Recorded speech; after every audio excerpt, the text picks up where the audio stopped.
प्यारे बच्चों नमस्कार। इंजीनियरिंग मैथमेटिक्स के इस वीडियो में आपका स्वागत करता हूं और आज हम लोग न्यूमेरिकल मेथड्स में एक टॉपिक के ऊपर बात करेंगे स्टूडेंट, जिसका नाम है गॉस जैकोबी मेथड। बेसिकली ये गॉस जैकोबी मेथड जो है स्टूडेंट्स एक इटरेटिव मेथड है जिसकी मदद से हम simultaneous linear system of equation को सॉल्व करते हैं और उसका अप्रॉक्सीमेट सॉल्यूशन फाइंड करते हैं स्टूडेंट्स। ठीक, आई रिपीट स्टूडेंट्स कि जो गॉस एलिमिनेशन और गॉस जॉर्डन मेथड था वो हमें सिस्टम ऑफ लीनियर इक्वेशन का एग्जैक्टली सॉल्यूशन देता था, राइट? लेकिन जो ये मेथड है दिस वन और इसके आगे एक मेथड और है गॉस सीडल मेथड, ये दोनों ही मेथड स्टूडेंट्स हम लोगों को approximate solution of the equation देंगे, ये एग्जैक्ट सॉल्यूशन नहीं देंगे। और ये जो मेथड्स हैं दोनों ही स्टूडेंट्स ये इटरेशन में परफॉर्म होती हैं, है ना? यानी first iteration, second iteration, third, fourth and so on, और हमें अप्रॉक्सीमेट वैल्यूज मिलती जाती हैं जो कि हर इटरेशन के बाद में इंप्रूव होती जाती हैं। तो आइए स्टूडेंट्स इस मेथड के बारे में समझते हैं, कैसे ये काम करती है, क्या इसका वर्किंग रूल है, और फिर एक न्यूमेरिकल क्वेश्चन लेके इस मेथड को फिनिश करेंगे। स्टूडेंट्स मान लीजिए कि हमारे पास में एक सिस्टम है, consider the system of linear equation. Consider the system of linear equation, students. It's a1x plus b1y plus c1z is equals to d1. a2x plus b2y plus c2z is equals to d2. a3x plus b3y plus c3z is equals to d3.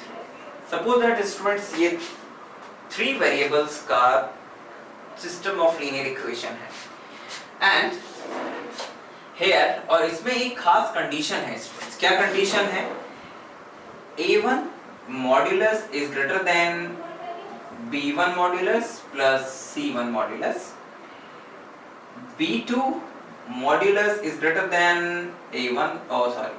a2 modulus plus c2 modulus, and c3 modulus is greater than a3 modulus plus b3 modulus. Students ध्यान दीजिएगा students कि अगर किसी system of linear equation की बनावट कुछ इस तरह से हो कि उसमें किसी एक इक्वेशन, इनमें से कोई भी इक्वेशन हो सकती है, हमने अपनी सुविधा के लिए पहली इक्वेशन के लिए ये कंडीशन माना है स्टूडेंट्स कि किसी एक इक्वेशन में x का कोफिशिएंट बाकी के दोनों कोफिशिएंट्स के मॉड्यूलस के सम से बड़ा होना चाहिए, किसी एक इक्वेशन में y का कोफिशिएंट जो है x और z के कोफिशिएंट के मॉड्यूलस के सम से बड़ा होना चाहिए, और किसी एक इक्वेशन में z का कोफिशिएंट a3 और b3 यानी x और y के जो कोफिशिएंट्स हैं उनके मॉड्यूलस से बड़ा होना चाहिए।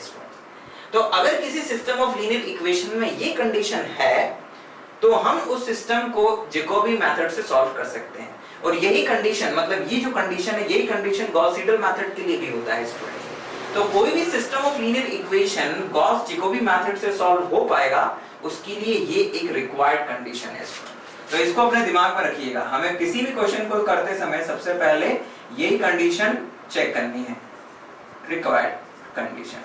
ठीक है, अब नाउ स्टूडेंट जब ये कंडीशन फुलफिल होती है तो फिर हम इस सिस्टम ऑफ लीनियर इक्वेशन को सॉल्व करते हैं for x, y and z।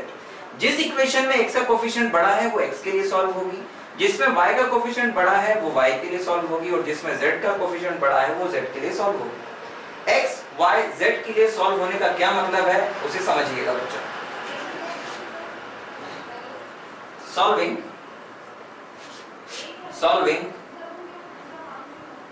equations for x, y and z। Okay, अब इन इक्वेशन को x, y, z के लिए सॉल्व करेंगे एंड इसको कुछ इस तरह से रीअरेंज करेंगे स्टूडेंट्स।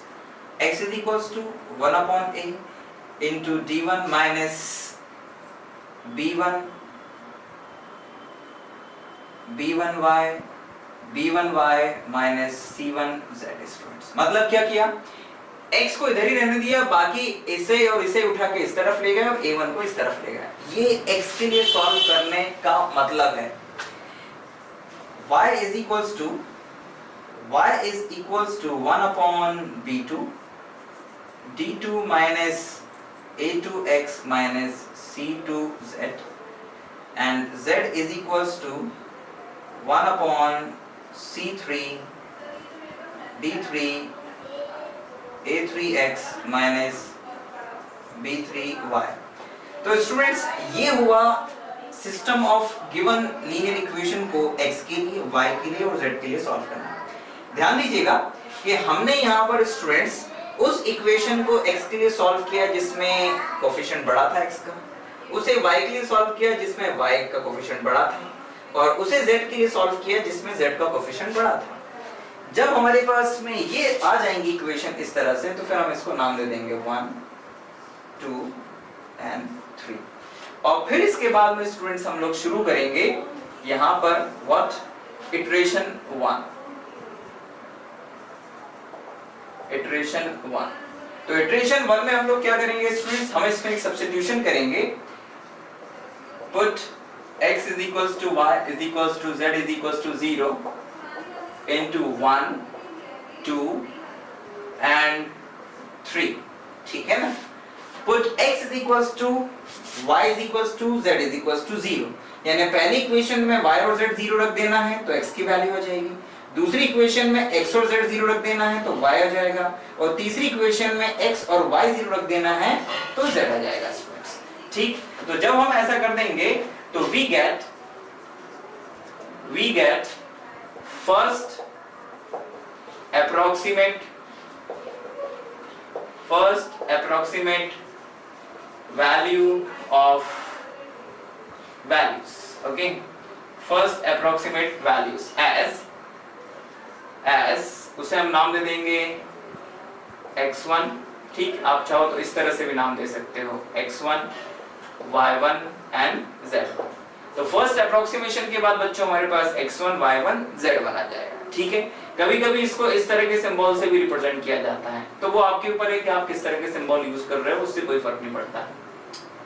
फिर students iteration number second, iteration second student, iteration second में क्या करेंगे स्टूडेंट, हम put x is equals to x1, y is equals to y1 and z is equals to z1, z is equals to z1 into 1 2 and 3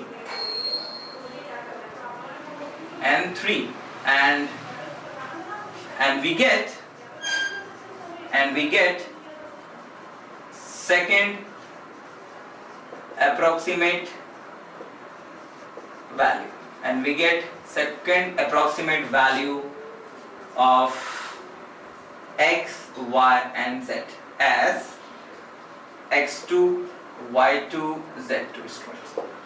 तो students पहले approximation में यानी कि first iteration में जो x, y, z की values आई थी हमारे पास में, उस x, y, z की वैल्यूज को हमने दूसरे इटरेशन में सब्स्टिट्यूट किया x, y, z की जगह पर। यहाँ पर y1 और z1 रखेंगे तो x2 आ जाएगा, x1 और z1 रखेंगे तो y2 आ जाएगा, a3 और b3 सॉरी x3 और y3 रखेंगे, सॉरी x2 और y2 रखेंगे तो z, मैं कुछ गलत बोल गया, x1 और y1 रखेंगे तो z2 आ जाएगा। तो इस तरह से स्टूडेंट्स ये हमें सेकंड अप्रोक्सीमेट वैल्यू और ऑफ x, y, z मिल जाएगी। फिर हम लोग इटरेशन 3 में जाएंगे इसी तरह से, ये इटरेशन 3, एंड दिस इटरेशन 3 में स्टूडेंट्स क्या करेंगे, put x is equals to x2, y is equals to y2 and z is equals to z3 into 1 2 3, we get third approximate value, this is the third approximate value x3 y3 and z3 and so on, और यही process and so on, and यही process students हम लोग iteration 4 में 5 में 6 में करते रहेंगे। हम ये प्रोसेस तब तक दोहराते रहेंगे जब तक कि किन्हीं दो इटरेशन में जो x की वैल्यूज हैं, यानी कि मान लीजिए इटरेशन 4 और 5 हमने किया, तो इटरेशन 4 में जो x की वैल्यू है, इटरेशन 5 में जो x की वैल्यू है, वो 2 से 3 डेसिमल प्लेसेस तक मैच कर जाए, y की जो वैल्यू है वो भी मैच कर जाए, z की जो वैल्यू है वो भी मैच कर जाए। जब दो इटरेशन में x, y, z इस तरह से मैच कर जाएंगे तो हम वहीं पर रुक जाएंगे, और उसी को ही फाइनली अप्रोक्सीमेट सोल्यूशन मान के फिनिश कर देंगे। लेकिन मान लीजिए कि x की मैच कर रही है, y की मैच नहीं कर रही है, तो हम और आगे बढ़ेंगे और z के लिए सॉरी x की मैच कर रही है, y की कर रही है, z की नहीं कर रही है, तो हम और आगे बढ़ेंगे और z के लिए भी फिर मैच करवाएंगे 2 से 3 डेसिमल प्लेसेस तक। कभी कभी क्वेश्चन में कह भी दिया जाता है कि आपको 3 प्लेसेस की एक्यूरेसी निकालनी है 4 की।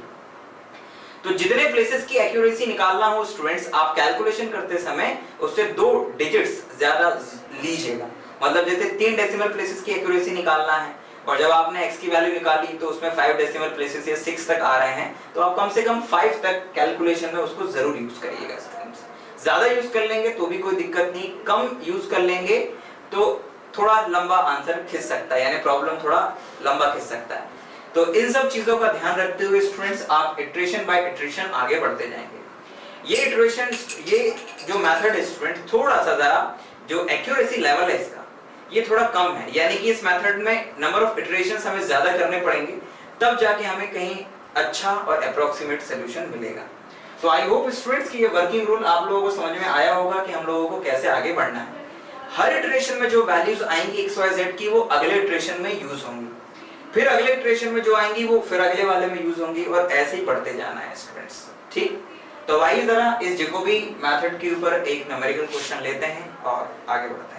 सो स्टूडेंट्स इस क्वेश्चन को जरा ध्यान से देखिए और देखिए कि इसमें कौन सी इक्वेशन है जो x के लिए सॉल्व होगी, कौन सी y के लिए सॉल्व होगी और कौन सी z के लिए सॉल्व होगी। ठीक है स्टूडेंट्स, तो जब आप ये ध्यान से देखेंगे तो आपको पता चलेगा कि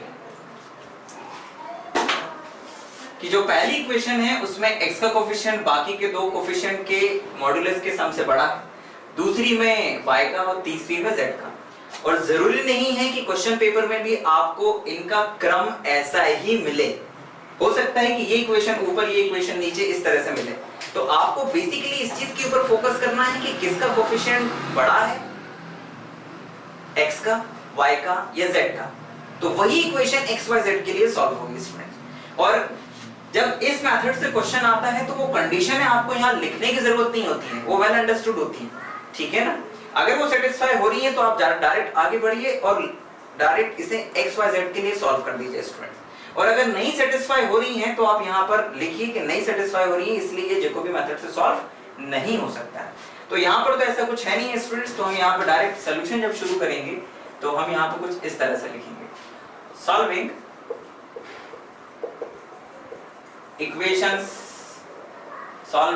equations for x, y and z। ठीक, तो इसे XYZ के लिए सॉल्व करेंगे तो स्टूडेंट्स तो पहली इक्वेशन को हम लोग लिख सकते हैं 1/10 3 plus 5y plus 2z students, this is 1 या अभी रहने देते हैं। फिर y is equals to 1/10, y is equals to 1/10, it's -3, okay, it's okay, इसे इधर ले जाएं, इसको इधर ले आएं, तो ये बन जाएगा it's yes, it's a 3 minus, it's a 3 plus 4x and minus 3z। ठीक, z is equals to आ जाएगा 1/10, तो it's a -3 minus x and minus 6y। ठीक बच्चों, तो पहली इक्वेशन से स्टूडेंट्स हमारा हमें मिला x is equals to 1/10, 3 plus 5y plus 2z। दूसरी इक्वेशन से मिला स्टूडेंट्स हम लोगों को 1/10 minus 3, ओके, हमने इसको इधर ले गए, इसको इधर ले गए, तो ये बन जाएगा 3 प्लस का 3 प्लस का 4x एंड माइनस का 3z। ठीक है ना, यस, बल्कि माइनस का नहीं, ये भी प्लस का 3z रहेगा, राइट, तो ये इट्स प्लस का 3z। और तीसरी इक्वेशन से स्टूडेंट्स हमने लिखा -3 -x एंड -6y अपॉन में 10। तो ये तीन इक्वेशंस हो गई स्टूडेंट्स और इनको कंबाइनली हम लोग नाम दे देते हैं 1। ठीक, तो स्टूडेंट्स हमारे पास में ये इक्वेशंस आ गई हैं और अब इन इक्वेशंस को बच्चों हम लोगों को सॉल्व करना है बेसिकली x, y और z के लिए। तो आइए जरा इनको सॉल्व करना शुरू करते हैं। ध्यान दीजिएगा स्टूडेंट्स कि हम यहाँ पर अब फर्स्ट इटरेशन शुरू कर रहे हैं, ठीक है ना। तो फर्स्ट इटरेशन ये, तो ये फर्स्ट इटरेशन स्टूडेंट्स, तो इसमें हमें क्या करना पड़ता है, put x is equals to y is equals to z is equals to 0 into 1। तो इसमें स्टूडेंट्स हम x y z तीनों की वैल्यू 0 0 0 रख देते हैं। तो स्टूडेंट्स हमें यहाँ से मिल जाएगा x is equals to 1/10, और देखिए यहाँ 0 तो इट्स ओनली 3। ओके, तो ये मिल जाएगा स्टूडेंट्स हम लोगों को 0.3। y is equals to भी 1/10, यहाँ 0 तो इट्स ओनली 3, तो ये भी मिल जाएगा 0.3। और z is equals to भी 1/10 बच्चों, तो ये हम लोगों को मिल जाएगा यहाँ 0 तो इट्स -3, तो इट्स -0.3। तो स्टूडेंट्स जो first approximate value of x y z आई है वो हमारे पास आई है 0.3 एंड -0.3, ये फर्स्ट अप्रोक्सीमेट वैल्यू है स्टूडेंट्स। अब सेकंड अप्रोक्सीमेट वैल्यू के लिए हम इन्हीं का ही इस्तेमाल करेंगे और इन्हें सब्स्टिट्यूट करेंगे इन इक्वेशंस पे वापस। अच्छा, यहाँ पर तो हमने x y z symbol use करे हैं स्टूडेंट्स, अगर आप चाहें तो कुछ और सिंबल भी यूज कर सकते हैं, जैसे कि आप यहाँ पर x1 y1 और z1 भी यूज कर सकते हैं, ठीक है ना। तो आपको ये समझ में आता रहेगा कि आप कौन सा नंबर का अप्रोक्सीमेशन कर रहे हैं। तो ये हो गया बच्चों फर्स्ट अप्रोक्सीमेशन। अब आइए जरा हम लोग थोड़ा और आगे बढ़ते हैं, सेकंड अप्रोक्सीमेशन।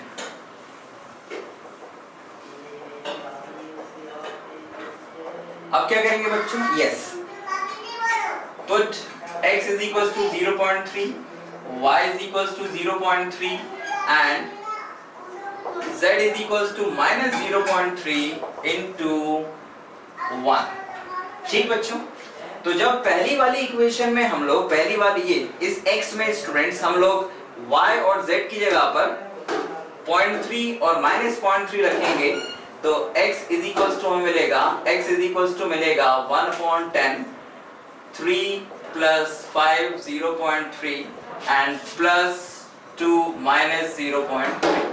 तो स्टूडेंट्स जब हम लोग यहाँ पर y और z की वैल्यू सब्स्टिट्यूट करेंगे तो हमें जो x की वैल्यू मिलेगी यहाँ पर बच्चों वो x होगा, it's 0.39, this is our x2, this is our x2, यानी कि second approximate value of x।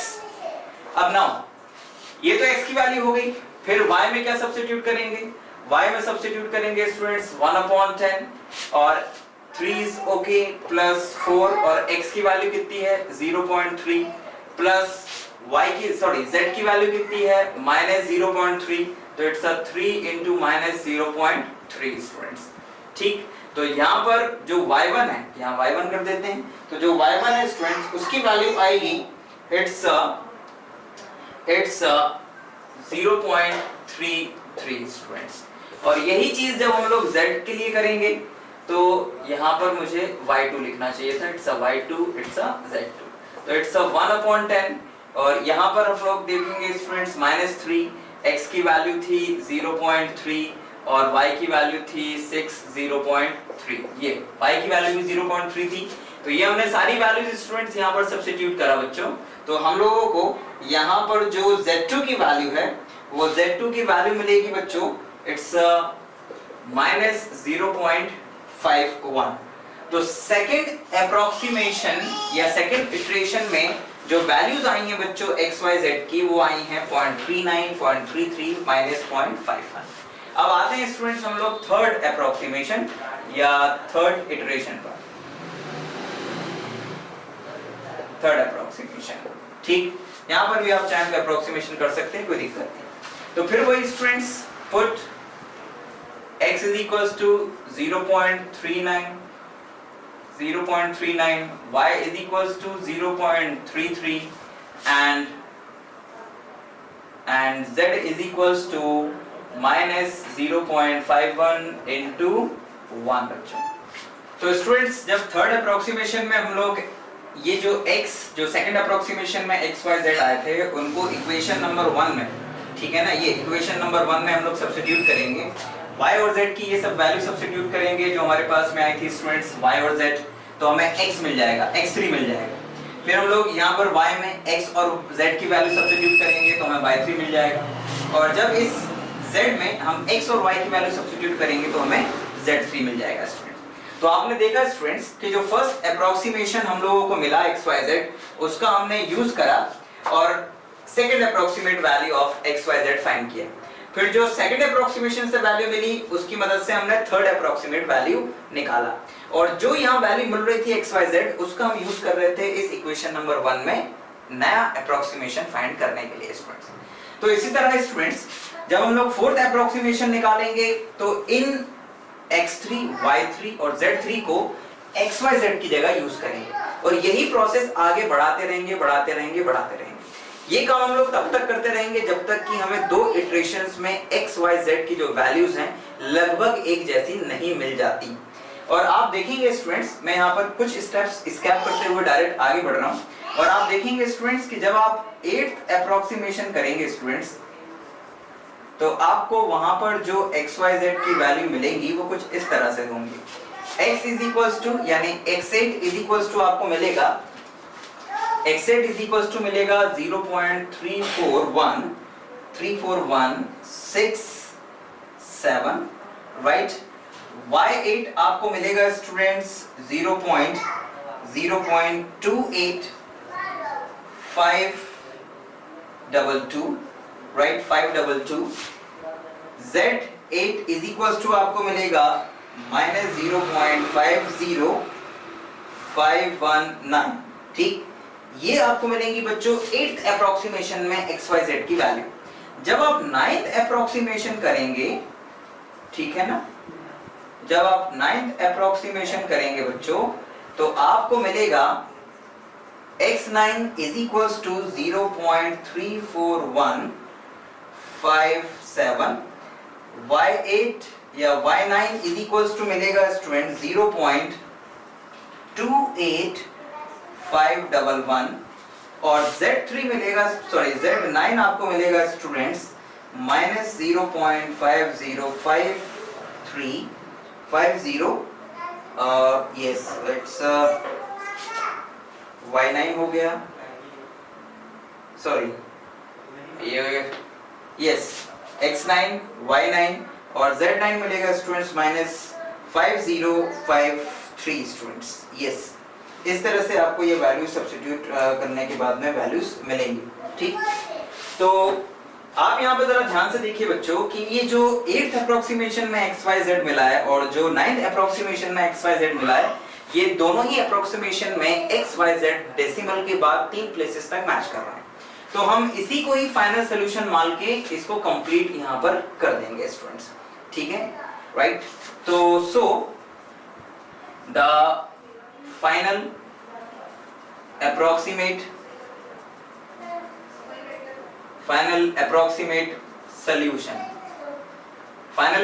Solution क्या मिलेगा students x is equals to 0.341 right, y is equals to 0.28511 and z is equals to -0.505.